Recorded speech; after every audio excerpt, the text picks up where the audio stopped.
BNP মহাসচিব মির্জা ফখরুল ইসলাম আলমগীর বলেছেন, গণহত্যার জন্য দায়ী শেখ হাসিনা, তাই তার বিচারের পাশাপাশি দল হিসেবে আওয়ামী লীগেরও বিচার চেয়েছেন বিএনপি মহাসচিব। তিনি বলেন, ফেব্রুয়ারিতে জাতীয় সংসদের নির্বাচন এখন জনগণের চাওয়া। রিপোর্ট করছেন সিকান্দার রেমান।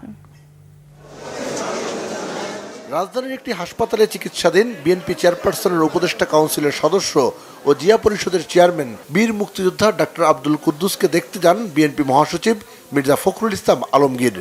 গণহত্যা ও বিচার প্রসঙ্গে সাংবাদিকদের প্রশ্নের জবাব দেন তিনি। দলের প্রধান শেখ হাসিনা তিনি এককভাবে, আমি মনে করি, responsible for the killing of thousands of people এবং যেন টর্চার নিপীড়নের জন্য তিনি দায়ী। সুতরাং তার বিচার ইতিমধ্যে শুরু হয়েছে। আমরা আশাবাদী তার তিনি এবং তার সঙ্গে যারা এই হত্যাকাণ্ডের সঙ্গে, গণহত্যার সঙ্গে এবং এই ফ্যাসিস্ট আক্রমণের সঙ্গে জড়িত তাদের প্রত্যেকেরই বিচার হবে। এবং সেই হিসাবে দল যদি আইনের আওতায় নিয়ে এসে দলও যদি আপনার দেখা যায় যে দলগত হিসাবে, তাহলে অবশ্যই তাদেরও বিচার হওয়া উচিত বলে আমি মনে করি। নির্বাচন ও সংস্কার ইস্যুতেও কথা বলেন বিএনপি মহাসচিব।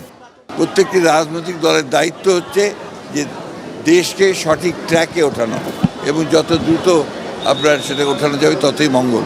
সুতরাং যারা মনে করেন যে নির্বাচন প্রয়োজন নেই, আমার মনে হয় তারা আবার চিন্তা করবেন।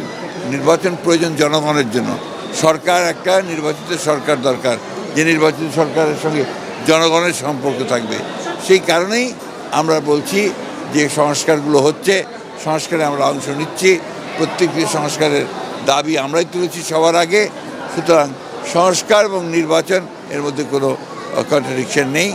পরে ইউনিভার্সাল হাসপাতালে চিকিৎসাধীন সঙ্গীত শিল্পী ফরিদা পারভিনকে দেখতে যান বিএনপি মহাসচিব। সিকান্দার রেমান, বাংলা ভিশন, ঢাকা।